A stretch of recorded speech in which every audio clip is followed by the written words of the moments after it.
Tú eres sacerdote para siempre, mediador entre Dios y los hombres. Tú eres sacerdote para siempre, mediador entre Dios y los hombres. Dijo el Señor a mi Señor: siéntate a mi derecha, mientras yo pongo a tus enemigos como estrado de tus pies. Tú eres sacerdote para siempre, mediador entre Dios y los hombres.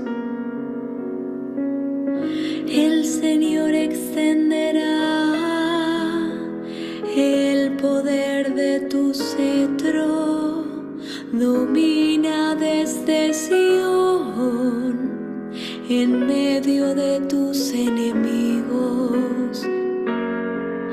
Tú eres sacerdote para siempre, mediador entre Dios y los hombres.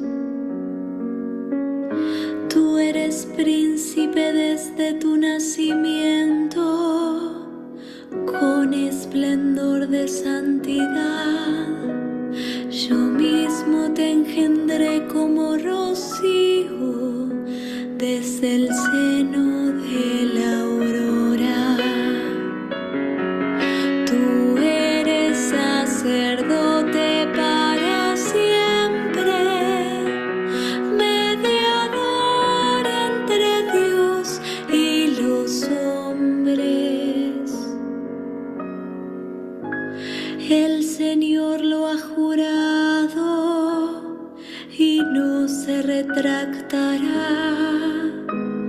Tú eres sacerdote para siempre, a la manera de Melquisedec. Tú eres sacerdote para siempre, mediador entre Dios y los hombres. Tú eres sacerdote para siempre, mediador entre Dios y los hombres.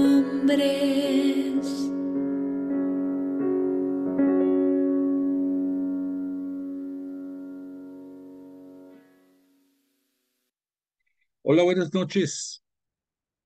Qué gusto volvernos a encontrar hoy día martes 7 de mayo del año 2024 en nuestro espacio virtual de Biblia. Hoy, continuando con nuestro estudio acerca de la vida de Jesús de Nazaret bajo la óptica de los cuatro evangelistas, y espero que te encuentres bien de salud, de ánimo, tú y toda tu familia, y que hayas tenido un agradable fin de semana. Bueno, vamos a comenzar como todas nuestras sesiones, dando alabanza a Dios Padre y a Cristo Jesús de Nazaret, y te invito a que juntos digamos en el nombre del Padre, del Hijo y del Espíritu Santo. Amén. Padre nuestro que estás en el cielo, santificado sea tu nombre. Venga a nosotros tu reino. Hágase tu voluntad en la tierra como en el cielo. Danos hoy nuestro pan de cada día. Perdona nuestras ofensas, así como nosotros perdonamos a los que nos ofenden. No nos dejes caer en la tentación y líbranos del mal. Amén. Gloria al Padre, al Hijo y al Espíritu Santo, como era en el principio, ahora y siempre, por los siglos de los siglos. Amén.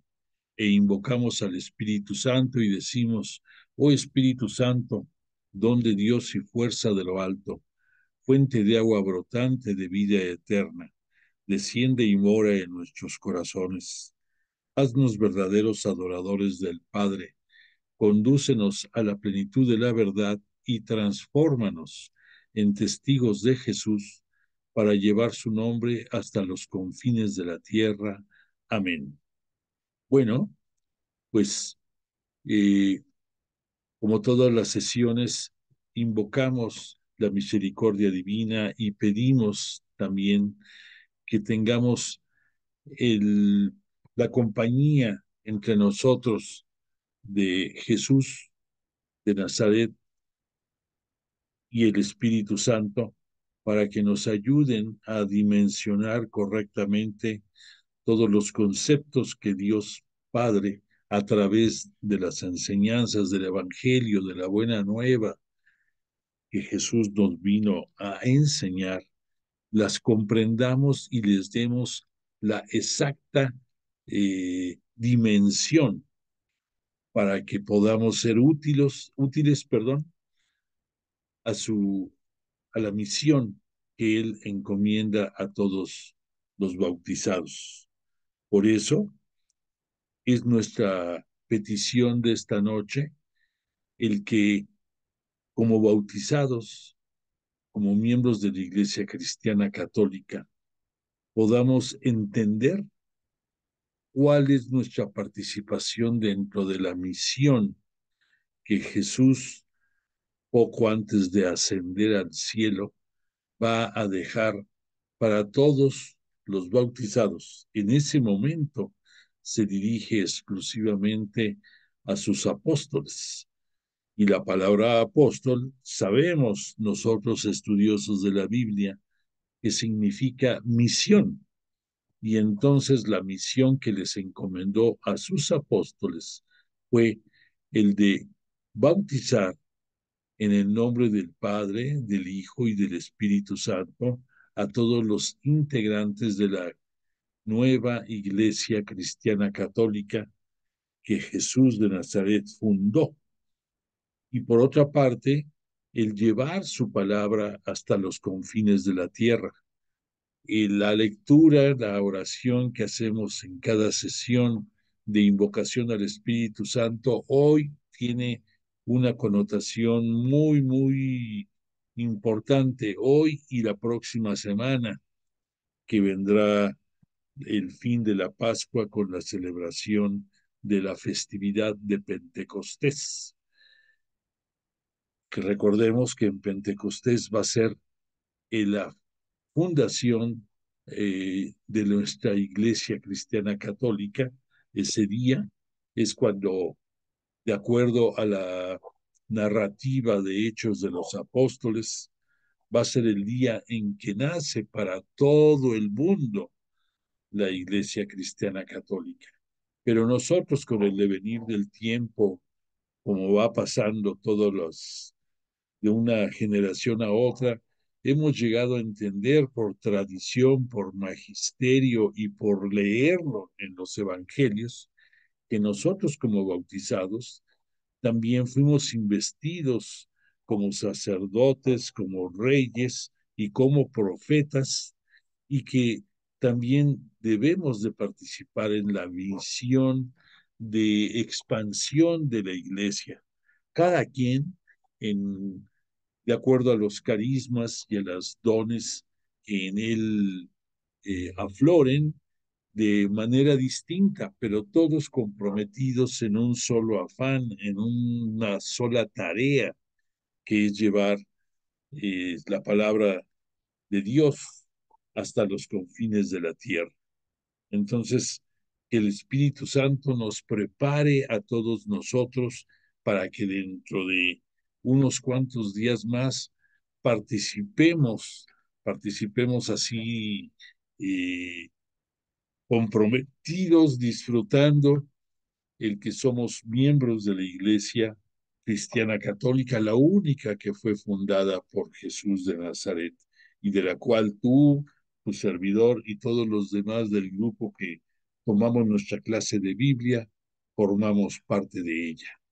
Bueno, dicho lo anterior, te quiero decir que no fue casualidad también por esto el que pusiéramos la canción inspirada en el bello Salmo 110, de acuerdo a al seguimiento numérico hebreo, que corresponde al Salmo 109, de acuerdo a la nomenclatura griega. Este salmo tiene un subtítulo del sacerdocio del Mesías y es uno de los salmos en que casi tal cual como está escrito, pudimos escucharlo. Es un salmo que únicamente consta de 7 versos. El que sea de 7 versos no es casualidad, nos habla, obviamente, de acuerdo a las tendencias de la Biblia, que el 7 es la plenitud y por eso tiene 7 versos. Y este salmo fue escrito, es de la autoría del rey David, y es muy interesante porque aunque el rey David, pues lo escribió más o menos por el año 1000 antes de Cristo, nos habla este salmo, nos da luces de momentos desde el Génesis. Eh, Fíjate que desde el Génesis nos hablan de la presencia de Melquisedec. Déjame, es más, me voy a remitir a a ese verso para que podamos entender mejor lo que te quiero comentar. Bueno, fíjate aquí, te pongo en antecedentes.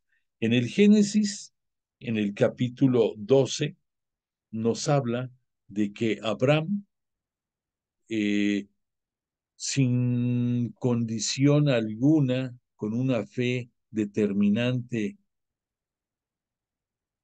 siguió la instrucción de Yahvé, Dios, de dejar su tierra, que él pues vivía bastante cómodo en el lugar en el que estaba, en Ur de Caldea, y sin poner restricción aceptó desplazarse hacia lo que después conocemos como la tierra de Canaán, que ahí esa tierra era muy pródiga y se le conocía como la tierra que emana leche y miel, por ese mismo detalle.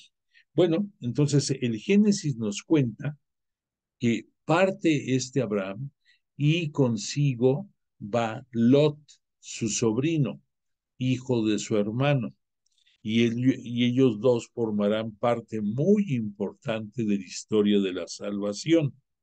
Bueno, pues llega un momento en que van teniendo eh, ganados más abundantes, eran nómadas, pero eran pastores y iban engrosando sus pertenencias en cuanto a cabezas de ganado.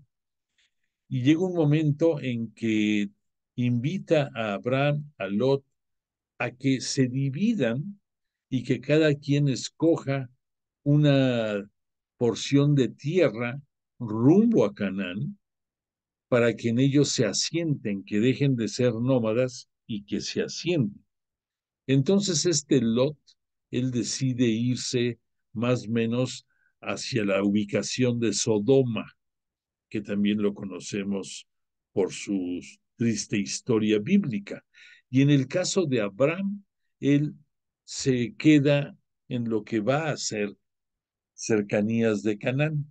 Bueno, pues llega un momento en que diferentes reyes de tribus dispersas, cercanas a donde estaba Lot, tuvieron una confrontación muy fuerte. Eran 4 reyes y en un momento determinado tomaron preso a Lot también, aunque él no había participado en este zafarrancho, pudiéramos decir. Y esta noticia de que está preso este Lot se la lleva un pariente probablemente cercano de ellos a Abraham.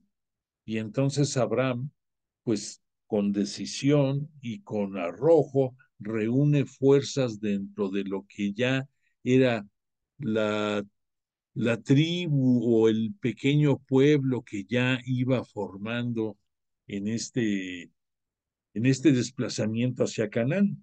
Nos dice la Biblia que juntó a este Abraham a 318 hombres y decidieron ir al rescate de Lot, cosa que lograron, por supuesto.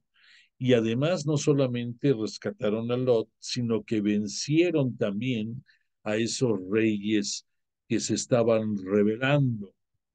Bueno, pues aquí viene el dato curioso. En aquellos tiempos no existía, por supuesto, la, la Torá, la ley, como le llaman los judíos, a los escritos, a los 5 libros que le acreditan a la autoría de Moisés, lo que para nosotros es el Pentateuco que hemos hablado, los 5 primeros libros.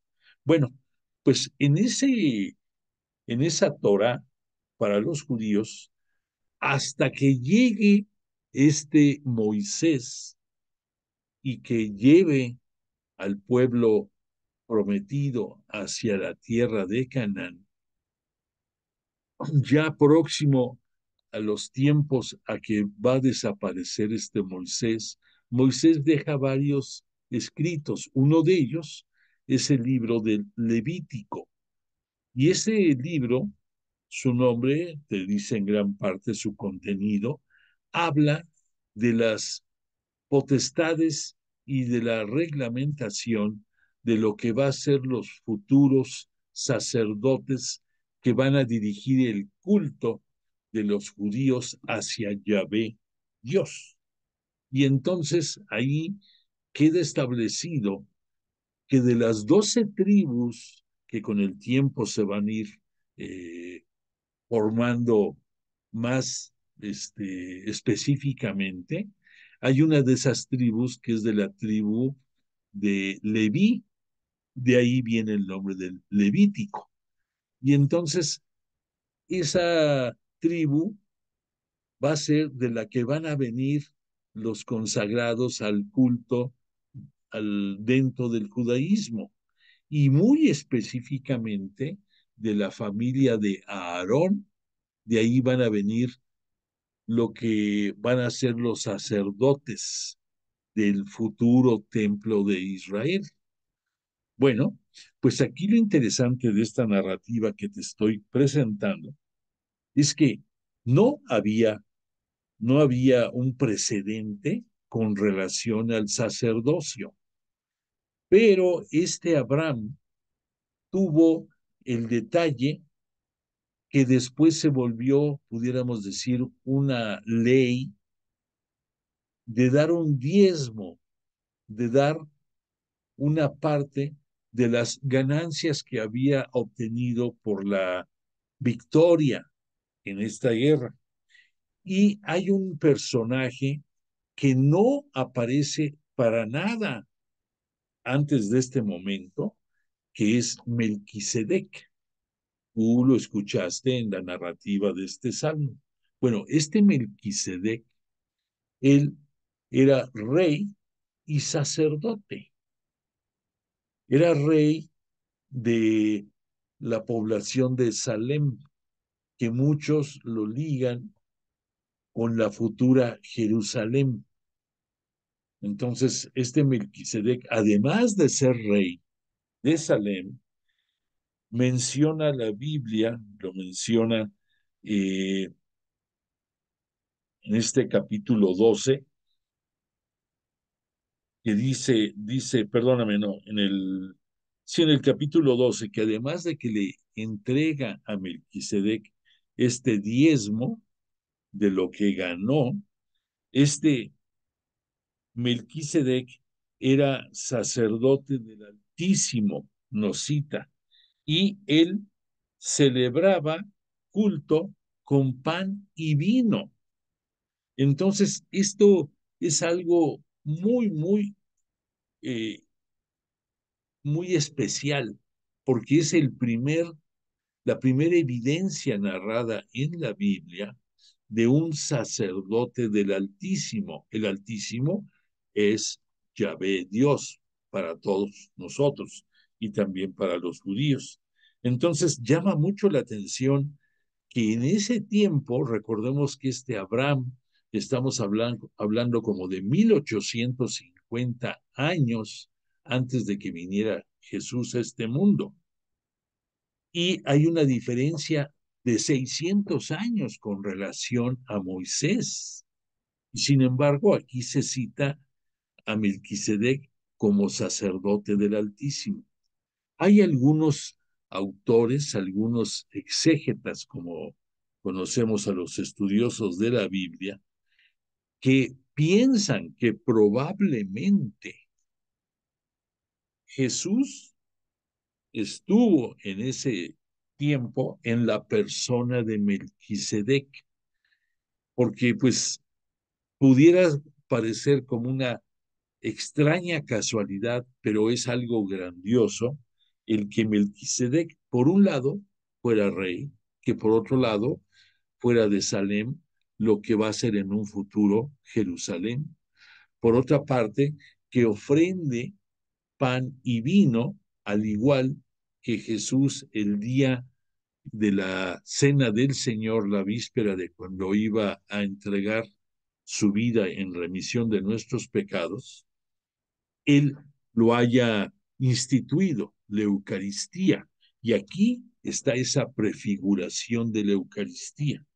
Entonces, no lo des por un hecho, pero puede ser probable. Recordemos que Jesús de Nazaret es como su Padre, es omnipotente, es omnipresente y, y además es eterno, igual que el Padre y también el Espíritu Santo.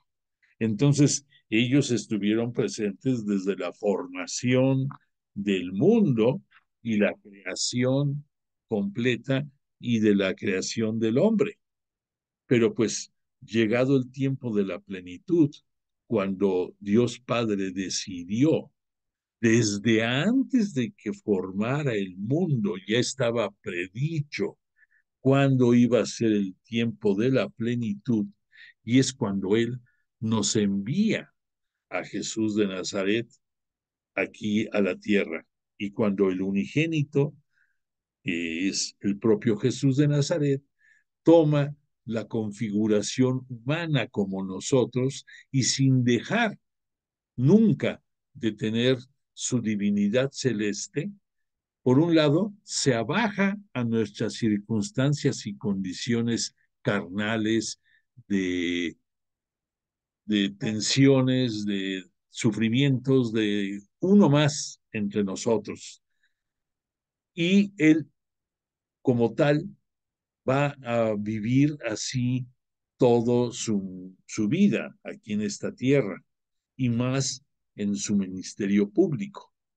Y que solamente después de que culminó la obra, el mandato de su padre de redimirnos del pecado y de presentar, de hacernos hermanos suyos y por consecuencia hijos también, herederos del reino de los cielos, hijos de Dios Padre.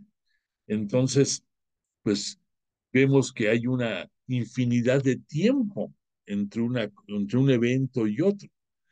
Pero entonces quisimos, o no quise, perdón, presentarte este salmo porque me pareció muy apropiado. La semana pasada, recordarás que acabamos nuestra clase viendo la gran diferencia entre lo que consistía la alianza de Sinaí y la nueva alianza con Cristo Jesús. Entonces, si en esta nueva alianza, que te pongo aquí la lámina para que recuerdes, vemos que el autor de la alianza es Dios Padre, pues Dios Padre también estuvo, por supuesto, en la época del Génesis, de cuando vimos este episodio de Melquisedec. Y aquí, Melquisedec, es,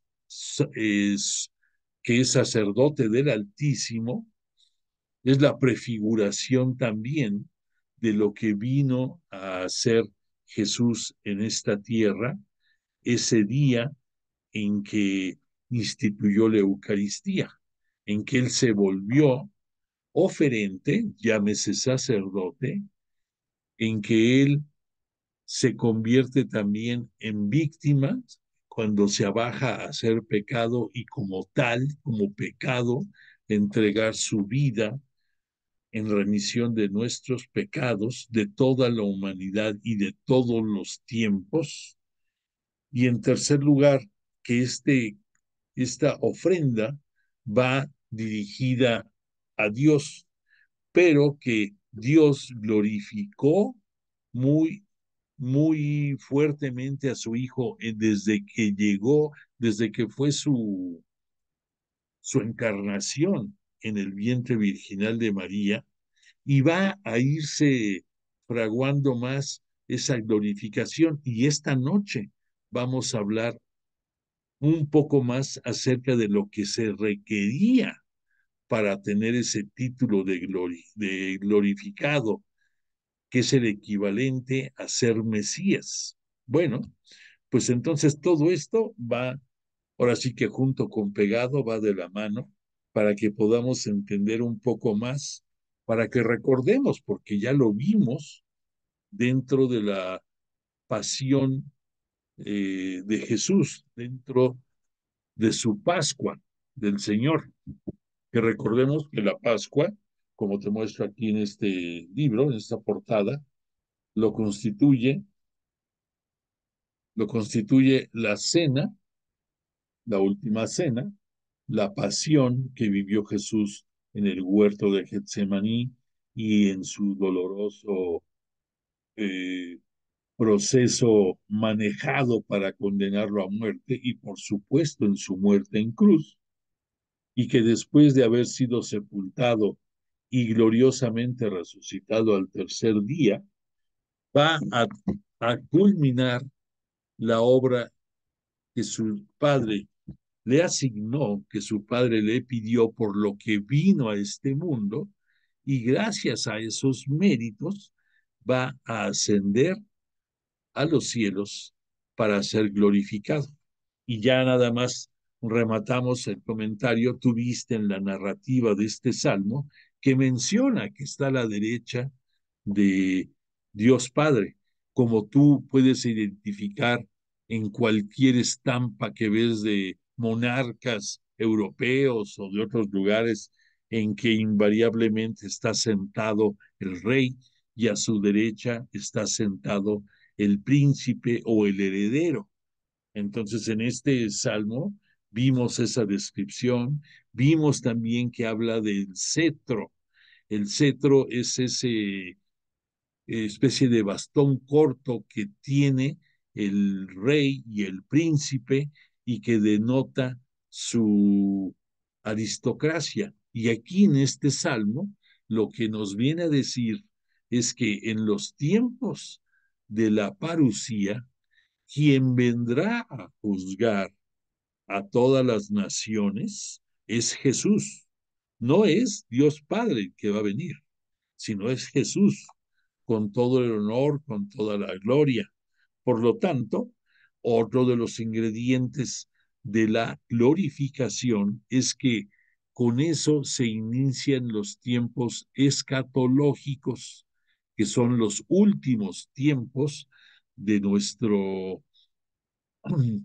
de nuestro mundo, del mundo cristiano, y que esto al mismo tiempo lo reconocemos como los tiempos mesiánicos. ¿Por qué? Porque al ser glorificado, Jesús, ya lo hemos dicho, es cuando en estricto orden, es cuando Él alcanza el nombre de Mesías o Salvador o ungido, llámale como quieras, que significa además de ser Mesías, que es el sumo sacerdote eterno, y que eso lo comprendimos ya mejor escuchando con detenimiento este salmo, en que nos habla de Melquisedec, que es sacerdote del Altísimo y es la prefiguración de Jesús como sumo sacerdote. Y puntualizo, es sumo sacerdote, no cualquier sacerdote. Aquí debemos de ser claros en en los templos judíos, en el templo de Jerusalén, la autoridad máxima era el sumo sacerdote, que era el sacerdote que era elegido para estar por un año al frente del templo. Y él tenía una categoría superior a cualquier otro sacerdote que tenían sus roles establecidos, algunos para quema de incienso, otros para atender el altar con los holocaustos de los animales, otros eh, para poner, hay una mesa que le llamaban la mesa de las ofrendas o la mesa de los panes, en que se ponían panes ahí también como recuerdo de la providencia divina hacia todos ellos. Entonces cada quien tenía su responsabilidad, pero todos ellos bajo la orden de un sumo sacerdote. Y este sumo sacerdote era aquel que además el día de la expiación, que es una de las grandes fiestas dentro del judaísmo, entraba a la zona más privada del templo de Jerusalén, que se le conocía como el Santo de los Santos. Y entonces él únicamente ese día ingresaba para tener un contacto de acuerdo a sus creencias directo con Dios y a través de ese contacto pedir por la expiación de los pecados de todo el pueblo y de las propias de él como sumo sacerdote. Entonces, esa es otra gran diferencia que tú debes de tener presente, que el sumo sacerdote era un humano que estaba consagrado al culto de Yahvé Dios. En el caso de Jesús, es el sumo sacerdote sin pecado alguno. Por lo tanto, él no tiene que pedir por el perdón de sus pecados, porque no los tuvo nunca, pero sí pide por los pecados de todos nosotros. Diferencias sustanciales que no tenemos que perder de vista. Bueno, pues dicho todo esto, te quiero comentar que nos quedan 2 semanas dentro del tiempo de Pascua. Este tiempo de Pascua que comenzó con la gloriosa resurrección de Jesús, van a llegar a su culminación de este próximo domingo en 8 días, con la celebración de Pentecostés. Pero este próximo domingo, la iglesia tiene una gran celebración que corresponde a la ascensión del Señor. Entonces, te pongo aquí esta lámina para que podamos centrarnos un poquito más en nuestra plática. La ascensión del Señor es un evento distinto a la glorificación de Jesús. La ascensión del Señor va a ser cuando Él, después de haberse despedido de sus apóstoles, les da la gran encomienda que ya dijimos consiste en llevar su palabra hasta los confines de la tierra y bautizar a los integrantes de la nueva Iglesia Cristiana Católica en el nombre del Padre, del Hijo y del Espíritu Santo. Pero así como vemos que aquí se está elevando al cielo, algo similar debió de haber pasado cuando después de la resurrección Jesús le dijo a María Magdalena, recordarás que le decía, no me toques, no me toques porque aún no subo al Padre. Y dile a tus hermanos que subo a mi Dios y a su Dios, a mi Padre y vuestro Padre. Y entonces ese era el momento de su glorificación. Era cuando él, después de haber culminado brillantemente su misión aquí en la tierra, de darnos a conocer la palabra de Dios y cómo poder llegar al reino de los cielos, que es a lo que se dedicó toda su ministerio público a enseñarnos eso, entonces subió para que se hiciera, pudiéramos decir, físico la glorificación del Padre a Jesús. Y esa glorificación, aquí vemos en esta narración, consiste en varias cosas. En principio de cuentas, al ser glorificado, Jesús es ahora Cristo, que Cristo es otro de los nombres equivalentes de Mesías, es Salvador, es ungido, es eh, todo eso, el Mesías esperado. Y por otra parte vemos aquí la palabra de Señor. Aquí, por cierto, perdón, hubo un error. Tenía que ser Señor con mayúscula, porque Señor con minúscula no hace honor a la gloria del Padre. Luego la corregiremos esta lámina. Pero Señor es desde el punto de vista humano y Cristo desde el punto de vista espiritual, desde el punto de vista celeste, desde el punto de vista divino. Y entonces tiene los dos atributos Jesús ya glorificado. Al decir Señor, debemos de entender con claridad que en aquellos tiempos Señor únicamente se le decía a Yahvé, Dios, y a partir de la brillante estancia de Jesús aquí en la tierra y de su perfecto ministerio público llevado, Él se convierte en Señor ya no solamente de la tierra, como cuando fue la creación del mundo. Dios Padre lo hizo el mundo para Él, para Jesús, sino que ahora glorificado es Señor de todo el universo, de todos los planetas, de todos los cuerpos celestes, de todo lo que vemos y de lo que no vemos, no alcanzamos ni siquiera a imaginar. Pues entonces Cristo y Señor es ahora en los títulos de Jesús glorificado. Por otra parte, vemos que ahí se especifica, es Rey del mundo y del universo, lo que estamos diciendo. Y algo que nos importantísimo es que Él nos trajo la paz y nos la dejó. Recordemos que cuando fueron sus apariciones en el cenáculo después de su gloriosa resurrección, ¿qué es lo primero que les dijo a sus apóstoles? La paz sea con ustedes. Esa paz tiene una connotación muy, muy especial. No es como decir, oye, estate en paz o este, no es desearte, oye, deseo que tengas paz en tu corazón, sino que la paz de Cristo es una paz integral, es una paz que conlleva su luz, que conlleva su sabiduría, que conlleva el que por a través del Espíritu Santo él va a continuar siendo nuestro camino para llegar al reino de los cielos, va a seguir siendo la puerta por la cual él va a interceder ante el Padre por todos nosotros. Es, todo eso y todo lo imaginable que le dé ese relajamiento y ese equilibrio a tu ser.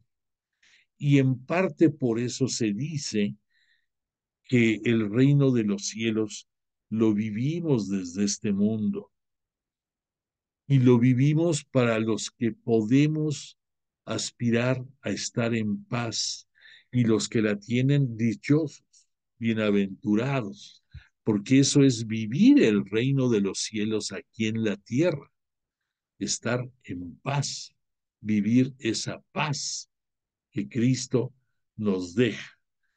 Y como consecuencia de todo esto, Él va a pedirle al Padre de Él y al Padre nuestro, por la bondad de Cristo nuestro Señor, que también envíe Espíritu Santo a sus apóstoles. Ya hemos hablado de que no es la única efusión de Espíritu que se recibió aquí a través de Jesús en muchos momentos de su vida.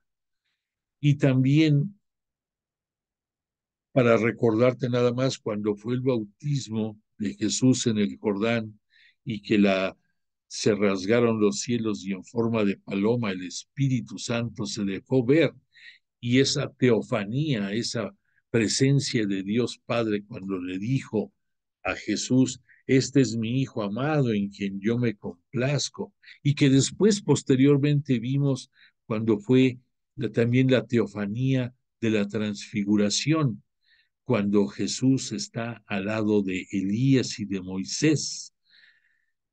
Vuelve a aparecer, a oírse la voz divina que le dice: este es mi Hijo amado en quien me glorifico, escuchadle.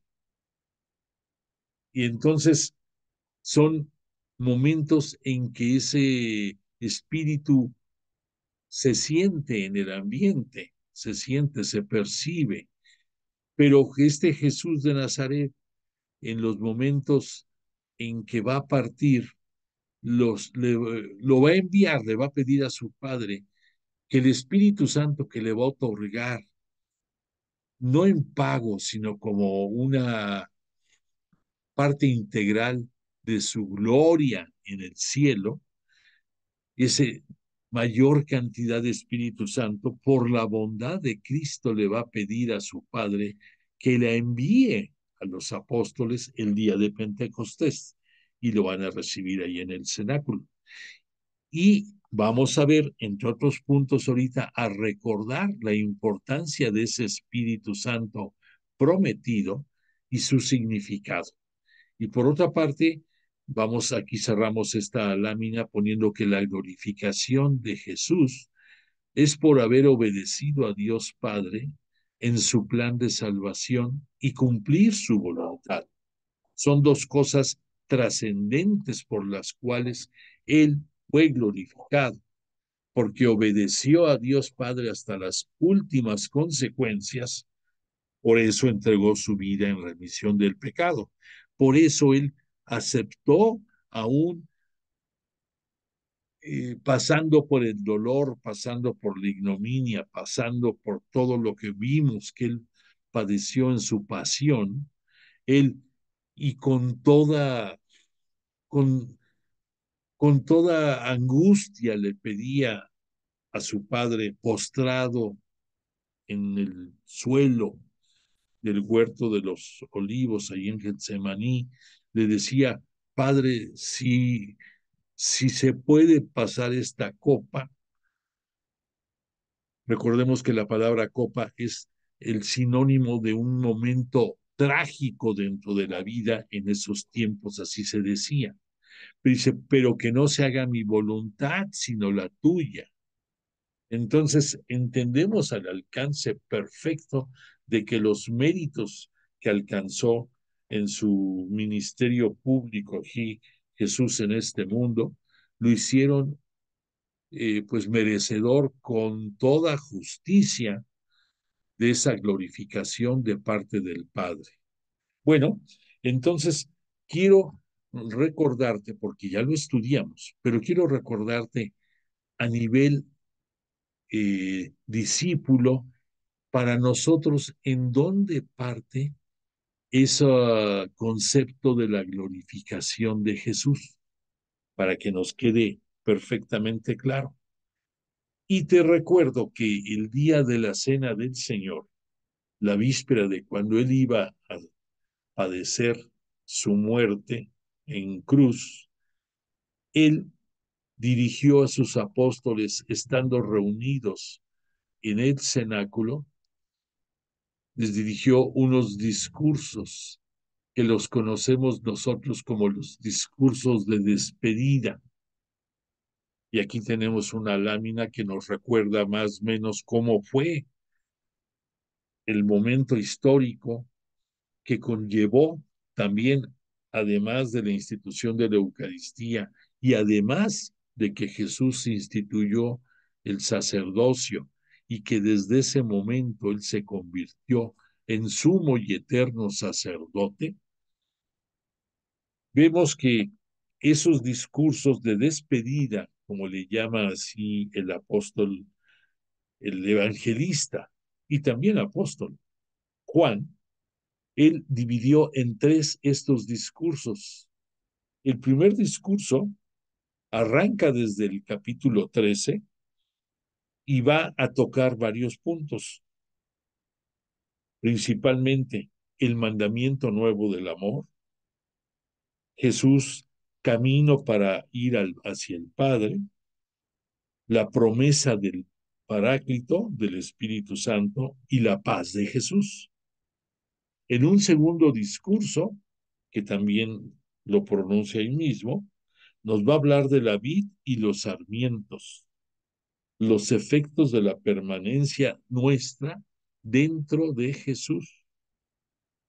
Nos va a hablar de el odio del mundo contra Jesús, el mundo como concepto de pecado. Claro que el mundo no aceptó a Jesús y lo vomitaba, pudiéramos decir, porque era toda bondad, toda justicia, toda misericordia, todo amor. Entonces el odio del mundo contra Jesús, ahora contra sus discípulos y contra el Padre. La obra del Espíritu Santo y la alegría al retorno de la espera de Jesús, de la parucía. Y un último concepto que ya no es discurso, pero que forma parte de este legado, pudiéramos decir, testamentario, moralmente hablando de Jesús, es la oración que él dirige a su Padre, que es la glorificación del Padre y del Hijo, la plegaria de Jesús por sus discípulos. Y mira que estoy diciendo discípulos, no estoy diciendo solamente apóstoles. Y al decir discípulos, esa palabra abarca a todos los seguidores de Jesús de todos los tiempos en los cuales tú estás presente. Y por último, la súplica en favor de la unidad. Esto va a concluir con el capítulo 17. Entonces son 4 capítulos en los cuales el evangelista Juan se volca en hablar de los conceptos que van a dar origen a la glorificación de Jesús. No vamos a leer todo porque ya lo vimos, pero sí vamos a dar flashazos para que nos caiga bien el 20 de dónde provienen los elementos para la glorificación de Jesús y en qué nos incluye a todos nosotros. Y que entonces pues lo disfrutemos más este domingo próximo, que va a ser el domingo de la Ascensión, porque todo esto se dio como promesas de Jesús, ya él vislumbrando su próximo ascensión a los cielos. Bueno, entonces dentro de esos flashazos te voy a dar pequeños textos, empezando ahí en el capítulo 13. Dice el evangelista, cuando salió, dice Jesús, ahora ha sido glorificado el Hijo del Hombre y Dios ha sido glorificado en él. Si Dios ha sido glorificado en él, Dios también le glorificará en sí mismo y le glorificará pronto. Ahí nos está anunciando lo que todos esperamos y lo que todo mundo disfrutamos de esa glorificación. Más adelante, dice Jesús dirigiéndose a sus apóstoles, ahí en la última cena, hijos míos, ya poco tiempo voy a estar con vosotros. Vosotros me buscaréis. Y lo mismo que les dije a los judíos, que a donde yo voy, vosotros no podéis venir. Os digo también eso ahora a vosotros. Y ahí recordemos que Pedro y también Felipe fue cuando le preguntaron, ¿y a dónde vas? ¿Y qué les respondió Jesús? Palabras más, palabras menos. A donde voy yo ahorita, ustedes irán después, pero no entenderían a dónde voy. Después hay una interlocución refiriéndose de Jesús camino al Padre. Y dice Jesús, no se turbe vuestro corazón, creéis en Dios, creed también en mí. En la casa de mi Padre hay muchas moradas. Si no, os lo habría dicho, porque voy a prepararos un lugar, y cuando haya ido y os haya preparado un lugar, volveré y os tomaré conmigo, para que donde esté yo, estéis también vosotros. Y a donde yo voy, sabéis el camino. Precioso esta interlocución, porque nos habla de la promesa de que a través de su gloriosa resurrección va a ser Jesús la primicia de llegar en cuerpo y alma a los cielos. Recordemos que solamente Él y María Santísima son los únicos que en cuerpo y alma están en el cielo. Todos los demás arribaremos allá en espíritu. Nuestro cuerpo material se quedará aquí en la tierra. Bueno, pero entonces aquí es el anuncio de la preparación del cielo para todos los seguidores de Cristo Jesús. Y además Él promete que Él volverá y os tomará con Él. O sea que Él no nos abandona y en el momento preciso vendrá por nosotros. Y esto tú lo vas a vivir el día de tu juicio particular, el día que tú dejes este mundo y en ese instante seas juzgado y ahí si tu, si tu fe en Cristo y tus obras derivadas de esta fe son lo suficientemente aceptables, llegarás de manera express. Y si no, pues tendrás que hacer una escala para purificarte en el purgatorio. Pero eso no quita que algún día llegarás a gozar de la plenitud en el reino de Dios, en el reino de los cielos. Bueno, después hay otra segunda interlocución de Jesús que dice Jesús, yo soy el camino, la verdad y la vida. Nadie va al Padre sino por mí. Si me conocéis a mí, conoceréis también a mi Padre. Desde ahora lo conocéis y lo habéis visto. Claro, porque si nos está diciendo, Jesús era reiterativos en su catequesis, en sus enseñanzas, y bendito que haya sido así, porque solamente así medio comprendemos algunas cosas. Y aquí dice que si lo conocemos a Él, conocemos al Padre. Pues sí, porque Él es imagen y semejanza de Dios Padre. Y que por lo tanto, pues si lo conocemos a Él, conocemos al Padre. Y no solamente se refiere el que pensemos en la presencia física, sino en, en la forma de ser, de vivir, la misericordia y el amor. Eso es más que nada lo que resalta Jesús en esa interlocución. Ahí fue cuando Felipe le dijo, Señor, muéstranos al Padre y nos basta. ¿Y qué le dijo este Jesús en la tercera interlocución que tiene? Les dice Jesús, ¿tanto tiempo hace que estoy con vosotros y no me conoces, Felipe? El que me ha visto a mí, ha visto al Padre. Como dices tú, ¿cómo dices tú, muéstranos al Padre? ¿No crees que yo estoy en el Padre y el Padre está en mí? Las palabras que os digo, no las digo por mi cuenta. El Padre que permanece en mí es el que realiza las obras. Creedme, yo estoy en el Padre y el Padre está en mí. Al menos creedlo por las obras. Muy importante interlocución. Jesús, recordemos que en muchos de sus signos de poder, como milagros, él pedía a muchos de los beneficiados que tuvieran fe en él, pero conocedor de la limitación humana. Por eso se refiere a que, y si no crees en mí, por lo menos creen mis obras.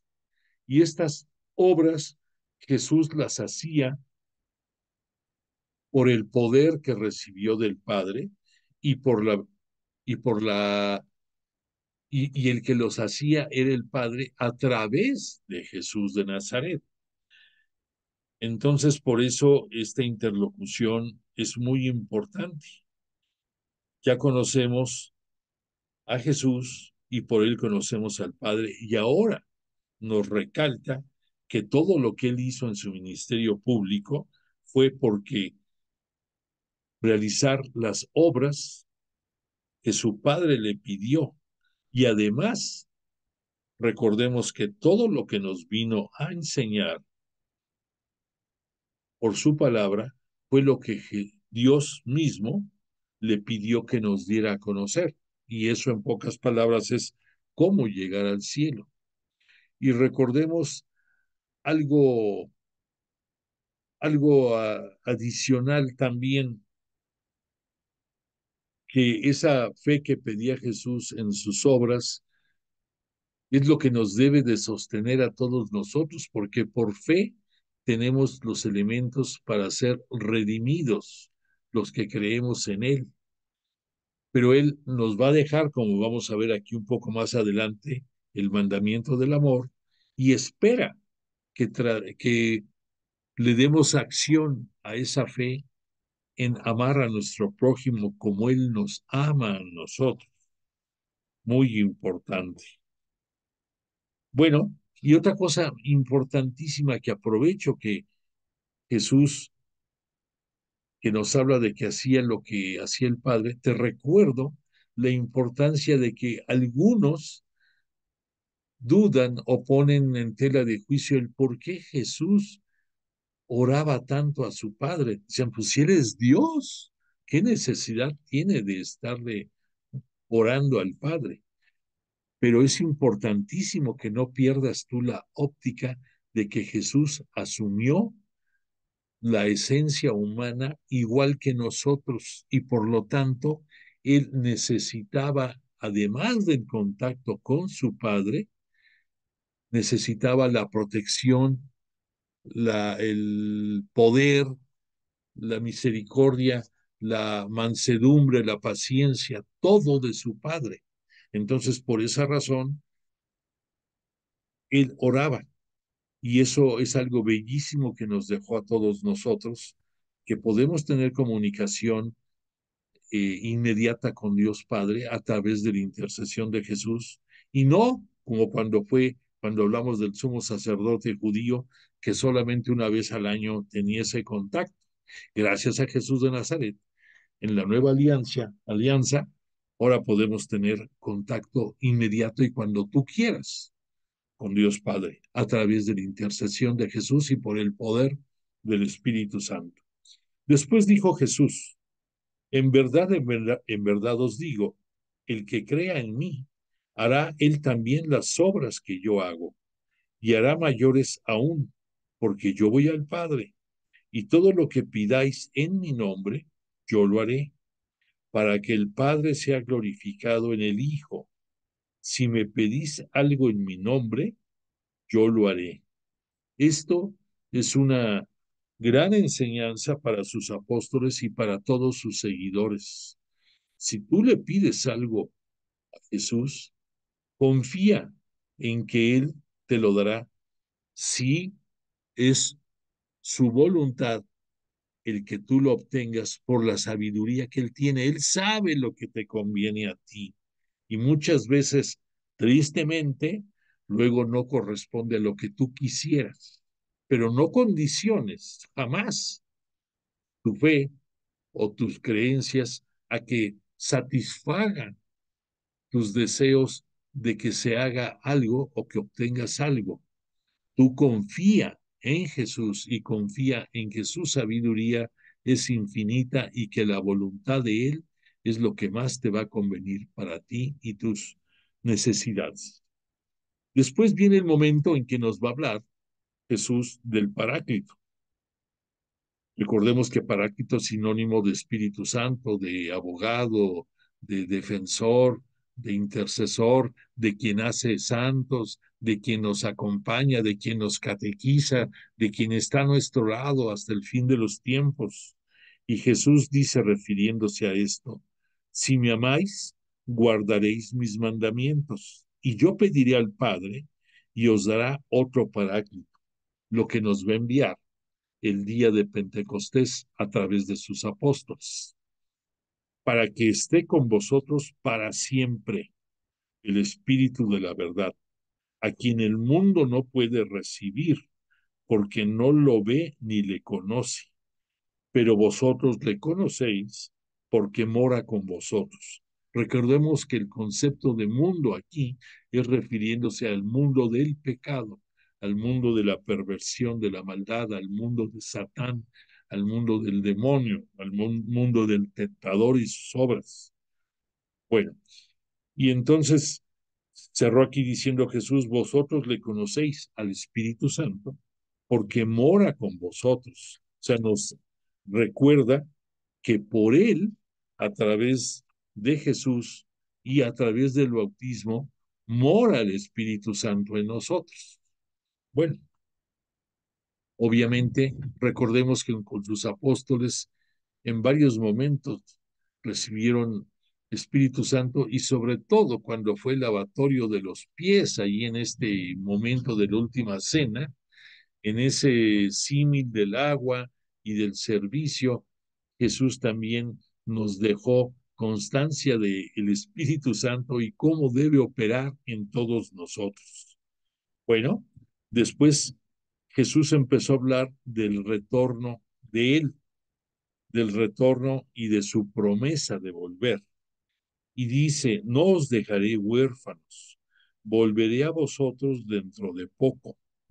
El mundo ya no me verá, pero vosotros sí me veréis, porque yo vivo y también vosotros viviréis. Aquel día comprenderéis que yo estoy en mi Padre y vosotros en mí y yo en vosotros. Esto está medio, hay que volverlo a leer para entenderlo bien. No os dejaré huérfanos, volveré a vosotros. Ok, aquí es la promesa de su parucía para todos.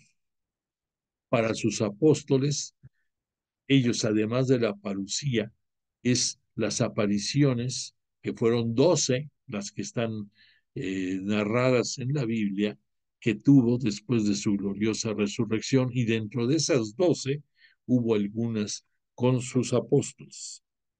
Por eso luego continúa, dentro de poco, el mundo ya no me verá. Se refiere aquí al mundo geográfico, a los que habitamos la tierra, ya no lo van a ver. Pero vosotros sí me veréis, porque yo vivo y también vosotros viviréis. O sea que aquí nos está recordando Jesús de que Él es eterno, que Él es omnipotente y omnipresente en cualquier época y en cualquier circunstancia. Entonces, Él vive en nosotros. ¿Por qué? Porque su palabra es lo que hace que estemos conectados con Él y por lo mismo nosotros vivimos en Él. Aquel día comprenderéis que yo estoy en mi Padre y vosotros en mí y yo en vosotros. Aquí refiriéndose a que Él va a estar en los cielos junto al Padre, pero a través del Espíritu Santo, Él va a permanecer entre nosotros y Él estará entre nosotros. O sea, aquí aclara, vosotros en mí y yo en vosotros, a través del Espíritu Santo, a través del intercesor. Bueno, después va a continuar con la promesa de la venida del Padre, Jesús, y nos va a decir, el que tiene mis mandamientos y los guarda, ese es el que me ama, y el que me ame será amado de mi Padre, y yo lo amaré y me manifestaré a él. Qué bello expresión. El que tiene mis mandamientos, o sea, el que guarda sus mandamientos, que recordemos que Jesús en vida nos dijo, mi carga es ligera y mi yugo es suave. ¿Por qué? Porque además de los 10 mandamientos que a través de Moisés conocemos por las tablas de la ley, y de los 613 preceptos que dentro de los judíos les atosigaba y los obligaba a todos los que pertenecían al judaísmo, Jesús nos lo presenta eh, más gentil, más sencillo, y nos dice, el mandamiento más importante es que ames a Dios con todas tus fuerzas, con toda tu intensidad, con toda tu alma. Por lo tanto, el amar conlleva también a que solamente a Él le des culto, a que no te dejes guiar por falsos dioses, ni creencias, ni costumbres, ni herejías, ni brujerías, ni nada, solamente a Dios. Y a Él le vas a dar culto, y le vas a dar culto a través de Jesús. Y por lo tanto, es por lo que dice, el que me ame, bueno, repito otra vez, es muy corto, el que tiene mis mandamientos y los guarda, el que los cumple, ese es el que me ama. Eso es trascendente y determinante. Y el que me ame será amado de mi Padre. O sea que por Jesús el Padre nos va a amar. Y yo le amaré y me manifestaré a él, a nosotros, a sus discípulos. Y por lo tanto, va a ser nuestro intercesor ante el Padre. Y después se refirió a él este Judas, no Judas el Iscariote, sino Judas el pariente del Señor. Le dice, Señor, ¿qué pasa para que te vayas a manifestar a nosotros y no al mundo de pecadores? Jesús le respondió, si alguno me ama, guardará mi palabra, y mi Padre le amará, y vendremos a él y haremos morada en él. El que no me ama, no guarda mi palabra, y la palabra que escucháis no es mía, sino del Padre que me ha enviado. Más claro en el agua. O sea, Él nos dio a conocer, Jesús, todo lo que el Padre quería que supiéramos y que viviéramos. Y por lo tanto, Jesús por eso responde, si alguno me ama, guardará mi palabra y mi Padre le amará por guardar la palabra de Jesús. Y vendremos a Él, ambos, el Padre y el Hijo, y haremos morada en Él. La palabra morada significa vivir, significa habitar. Entonces, aquí Jesús nos está diciendo, voy a vivir dentro de ti y también el Padre va a vivir dentro de ti. Y la palabra que escucháis no es mía, sino del Padre que me ha enviado. Y esa palabra, ¿a través de quién la vas a escuchar? A través del Espíritu Santo. Y después va a ahondar más en la misión del Paráclito, del Espíritu Santo. Nos dice Jesús, os he dicho estas cosas estando entre vosotros, pero el Paráclito, el Espíritu Santo, que el Padre enviará en mi nombre, os lo enseñará todo y os recordará todo lo que yo os he dicho. Entonces aquí el envío del Paráclito va a tener muchas funciones para continuar estando Jesús entre nosotros y entre otras nos va a ayudar a entender lo que en vida los apóstoles y sus discípulos no pudieron comprender y a través del Espíritu Santo lo van a ir comprendiendo y viviendo poco a poco. Y por otra parte, el Paráclito, el Espíritu Santo, que el Padre enviará en mi nombre, lo recalca, os enseñará todo y os recordará todo lo que yo os he dicho. Entonces, el Espíritu Santo, presencia de Jesús entre nosotros y a través de él, el propio Dios Padre. Perdóname.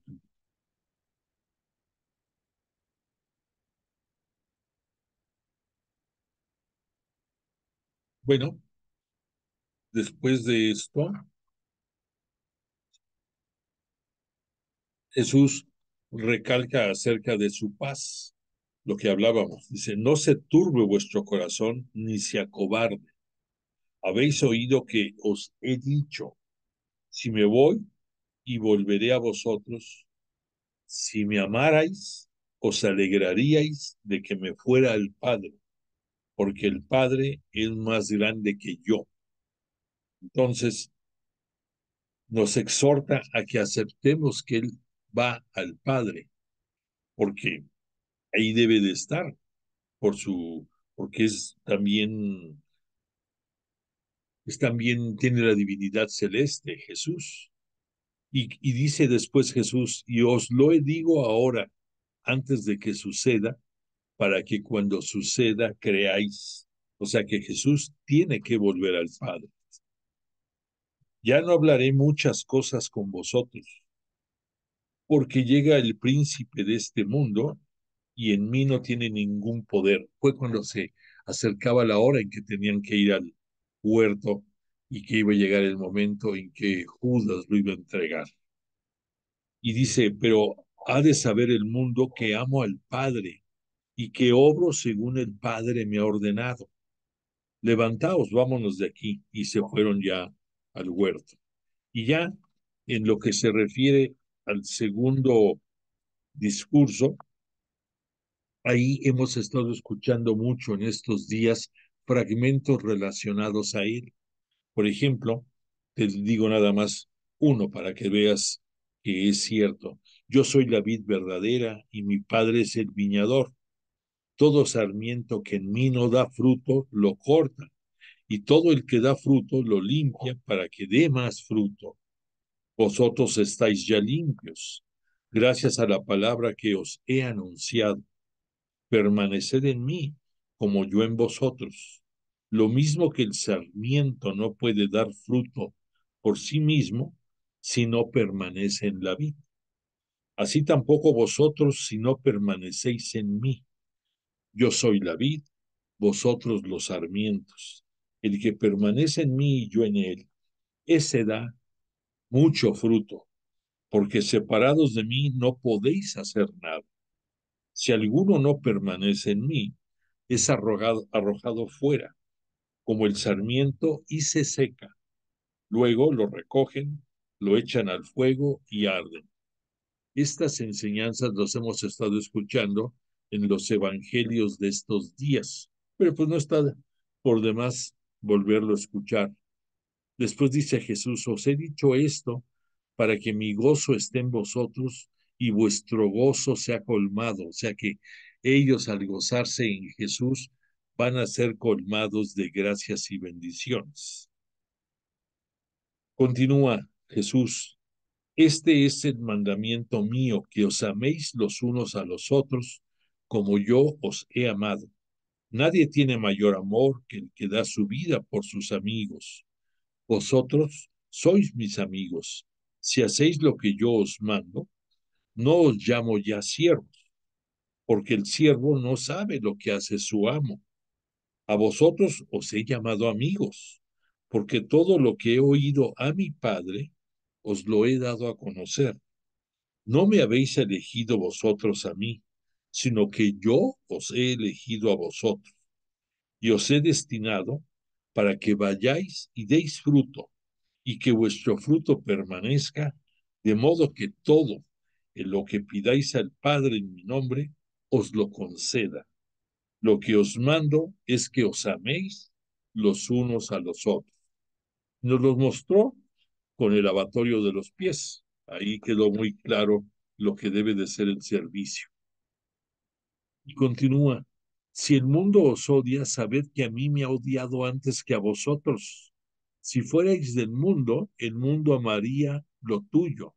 Pero como no sois del mundo, porque yo al elegiros os he sacado del mundo, recordemos que es el mundo del pecado, por eso os odia el mundo.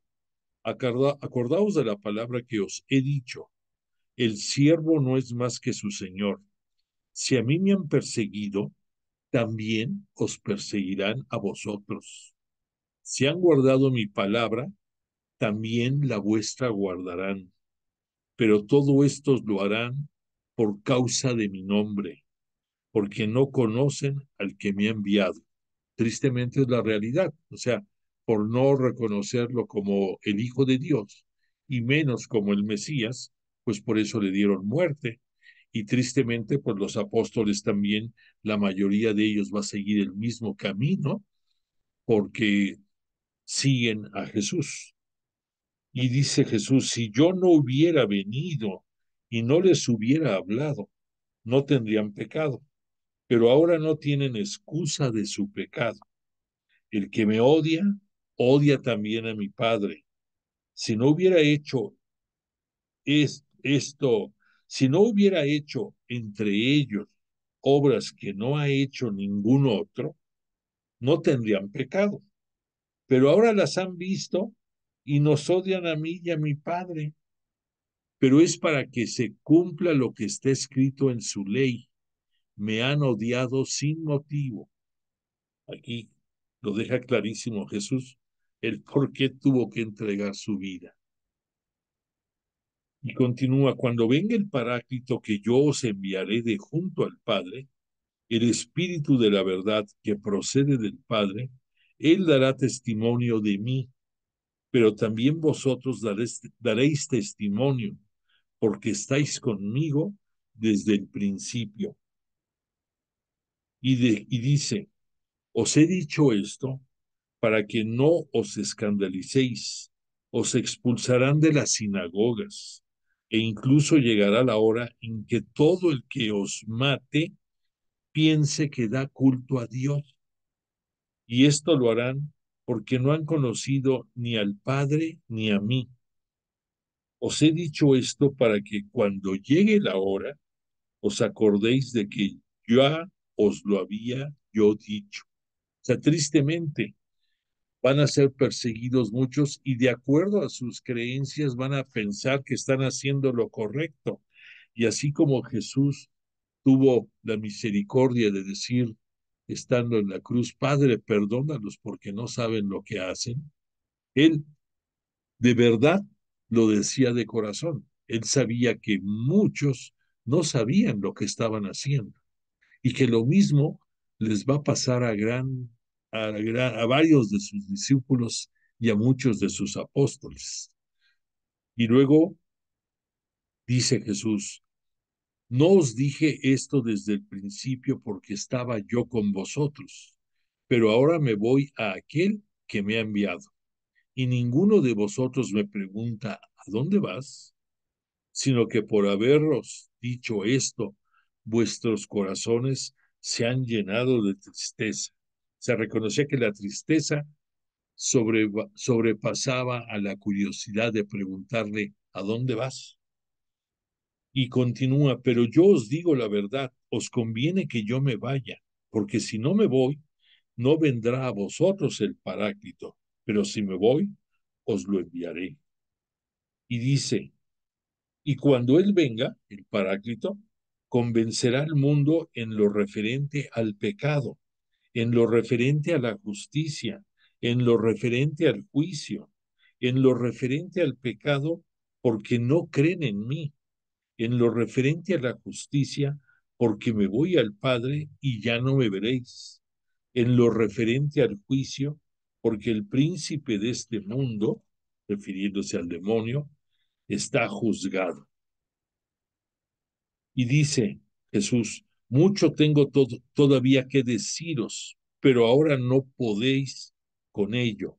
Cuando venga Él, el Espíritu de la verdad, os guiará hasta la verdad completa, pues no hablará por su cuenta, sino que hablará lo que oiga y os anunciará lo que ha de venir.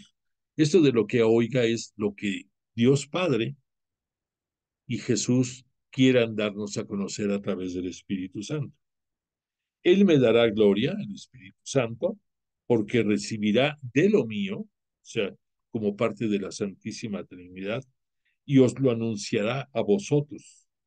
Todo lo que tiene el Padre es mío, como unigénito, Jesús.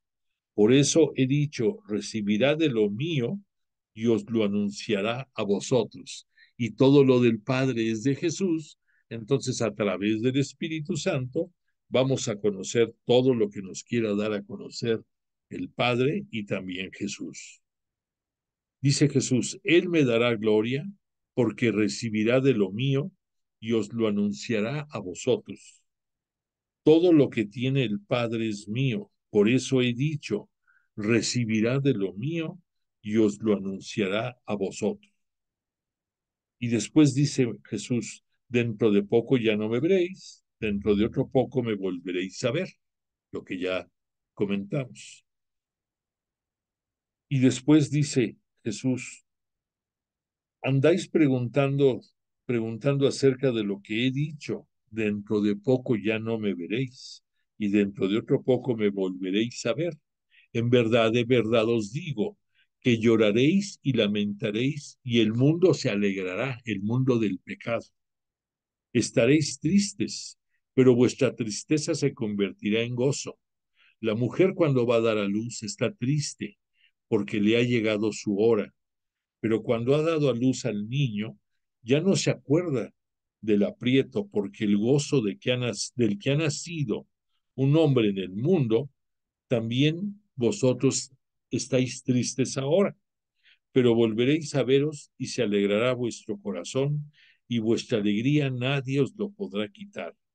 Aquel día no me preguntaréis nada.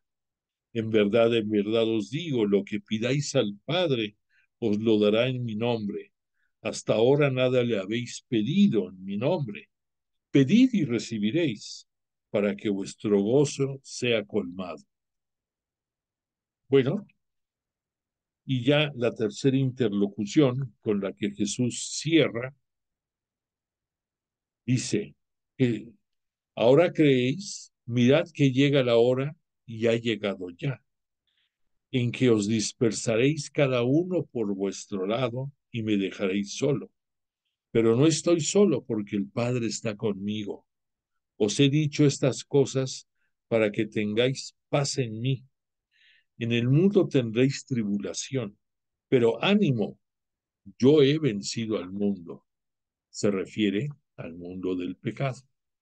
Y ya por último, nada más, eh, leo la belleza cuando Jesús dijo, alzando los ojos al cielo, le dijo, Padre, ha llegado la hora, glorifica a tu Hijo, para que tu Hijo te glorifique a ti, y que según el poder que le has dado, sobre toda carne, dé también vida eterna a todos los que tú le has dado. Esta es la vida eterna, que te conozcan a ti, el único Dios verdadero, y al que tú has enviado, Jesús Mesías. Qué belleza. Y dice, yo te he glorificado en la tierra, llevando a cabo la obra que me encomendaste realizar. Ahora, Padre, glorifícame tú junto a ti, con la gloria que tenía a tu lado antes de que el mundo fuese, lo que decimos, la eternidad, que Jesús siempre estuvo al lado de su Padre desde antes de la creación del mundo. He manifestado tu nombre a los hombres, y tú me has dado tomándolos del mundo, todos eran, y tú me los has dado. Perdón, tuyos eran, repito, perdón. He manifestado tu nombre a los hombres, que tú me has dado tomándolos del mundo globo, terráqueo. Tuyos eran, y tú me los has dado, y han guardado tu palabra. Ahora ya saben que todo lo que me has dado viene de ti, porque las palabras que tú me diste se las he dado a ellos, y ellos las han aceptado y han reconocido verdaderamente que vengo de ti y han creído que tú me has enviado. Por ellos ruego, os ruego por el mundo, perdón, repito, por ellos ruego, no ruego por el mundo del pecado, sino por los que tú me has dado, por todos nosotros, porque son tuyos y todo lo mío es tuyo y todo lo tuyo es mío, y yo he sido glorificado en ellos. Yo ya no estoy en el mundo, pero ellos sí están en el mundo y yo voy a ti. Padre Santo, cuida en tu nombre a los que me has dado, para que sean uno como nosotros. Cuando estaba yo con ellos, yo cuidaba en tu nombre a los que me habías dado.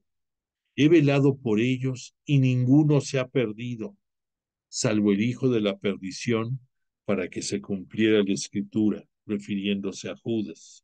Pero ahora voy a ti y digo estas cosas en el mundo, para que tengan en sí mismos mi alegría colmada. Yo les he dado tu palabra, y el mundo los ha odiado, porque no son del mundo, como yo no soy del mundo, el pecado. No te pido que los retires del mundo, sino que los guardes del maligno. Ellos no son del mundo, pecador, como yo no soy del mundo, pecador. Santifícalos en la verdad, tu palabra es verdad. Como tú me has enviado al mundo, yo también los he enviado al mundo para la obra que nos encomienda. Y por ellos me santifico a mí mismo, para que ellos también sean santificados en la verdad. La paz con vosotros, como el Padre me envió, también yo os la envío. Dicho esto, sopló sobre ellos y les dijo, recibid el Espíritu Santo. Esto sucedió, recuerdas, cuando fue la aparición después de su gloriosa resurrección. Y ya nada más para que acabemos de entender es bien esto, rematamos. Dice Jesús, no ruego solo por estos, o sea, por los apóstoles, sino también por aquellos que, por medio de su palabra, creerán en mí, para que todos sean uno, como tu Padre en mí y yo en ti, que ellos también sean uno en nosotros, para que el mundo crea que tú me has enviado. Yo les he dado la gloria que tú me diste, para que sean uno con nosotros, somos unos, para que sean uno como nosotros somos uno, Dios Padre y Jesús, yo en ellos y tú en mí, para que sean perfectamente uno, y el mundo conozca que tú me has enviado y que los has amado a ellos como me has enviado a mí. Por lo tanto, si estamos en Jesús, amamos al Padre y el Padre nos ama a todos nosotros. Padre, los que tú me has dado, quiero que donde yo esté, estén también conmigo, para que contemplen mi gloria, la que me has dado, porque me has amado antes de la creación del mundo. Padre justo, el mundo no te ha conocido, pero yo te he conocido, y estos han conocido que tú me has enviado. Yo les he dado a conocer tu nombre, y se lo seguiré dando a conocer a través del Espíritu Santo, para que el amor con que tú me has amado esté en ellos y yo en ellos. Bueno, nos dio tiempo de agotar todo lo que Jesús en esos bellos discursos de despedida nos dice, y sobre todo el anuncio que del Espíritu Santo nos da y que ahora ya entendemos el por qué fue glorificado Jesús. Además de cumplir con todo lo que llevó hasta el extremo, tenemos su palabra y tenemos sus discursos y tenemos toda su presencia a través del Espíritu Santo entre nosotros.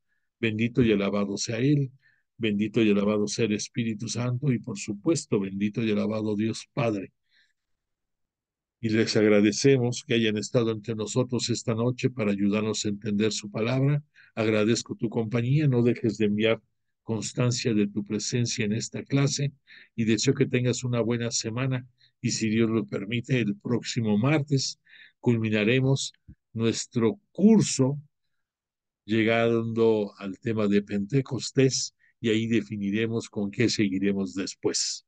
Por de pronto, que tengas buena noche y te pongo la canción de cierre. Que descanses.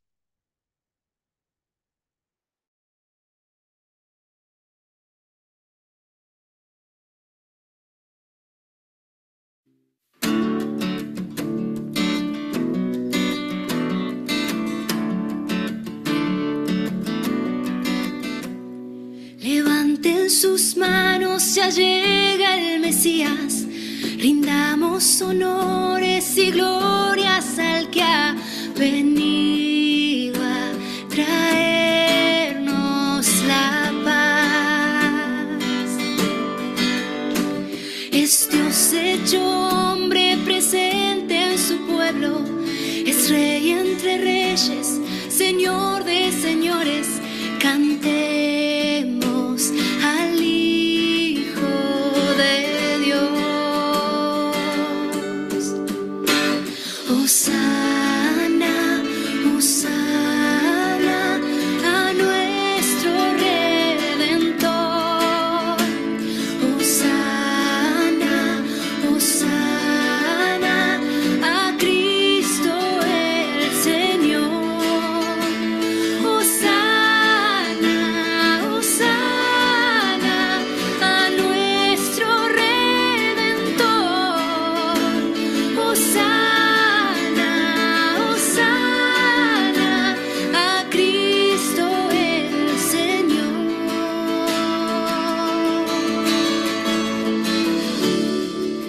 Cielo y tierra pasarán, sus palabras quedarán, todo el mundo hablará de su amor. Cielo y tierra pasarán, sus palabras quedarán, todo el mundo hablará de su amor. Hosana, hosana a Cristo el Señor.